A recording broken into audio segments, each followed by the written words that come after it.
சிறுவாணி அணையிலிருந்து திடீரென 1000 கன அடி தண்ணீரை திறந்துவிட்ட கேரள அரசு.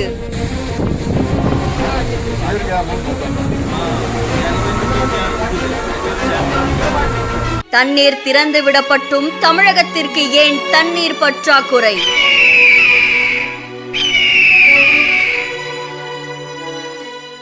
இரண்டு மாநிலங்களுக்கு இடையே நடப்பது என்ன?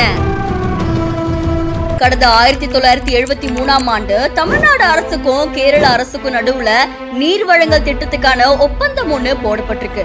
அந்த ஒப்பந்தத்தின்படி சிறுவாணி அணையிலிருந்து வருஷந்தோறும் ஜூலை 1ஆம் தேதியிலிருந்து 30ஆம் தேதி வரைக்கும் 1.30 மில்லியன் கன அடி நீர் வழங்கணும் அப்படின்னு ஒப்பந்தத்துல இருக்கு.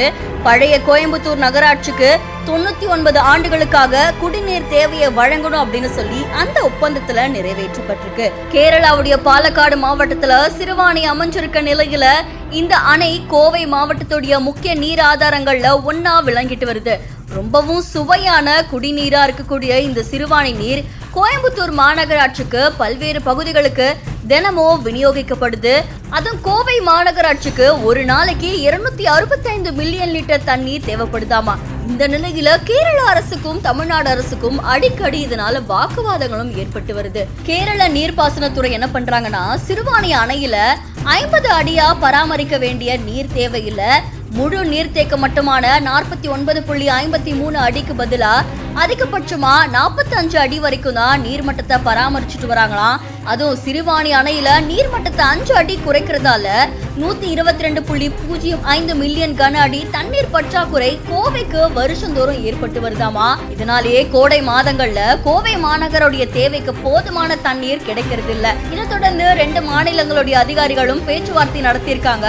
ஆனா மறுபடியும் மேற்கு தொடர்ச்சி மலையுடைய அடிவாரத்துல தொடர்ந்து கனமழை பெஞ்சிட்டு வரதால சிறுவாணி அணையுடைய நீர்மட்டம் ஒரு பக்கம் உயர்ந்துட்டே போகுது. கடந்த ஜூன் மாசம் 23ஆம் தேதி அணையுடைய நீர்மட்டம் 11.32 அடியா இருந்த நிலையில இதனால 42.02 அடி இருக்கும் போதே அவசர கால வழியில வினாடிக்கு 1000 கன அடி தண்ணீரை சிறுவாணி அணையிலிருந்து கேரள அதிகாரிகள் திறந்து விட்டுருக்காங்க. இதனால ஒரு பக்கம் தண்ணீர் பற்றாக்குறையும் ஏற்பட்டு வருது அப்படின்னு சொல்லி அதிகாரிகள் தெரிவிச்சிருக்காங்க.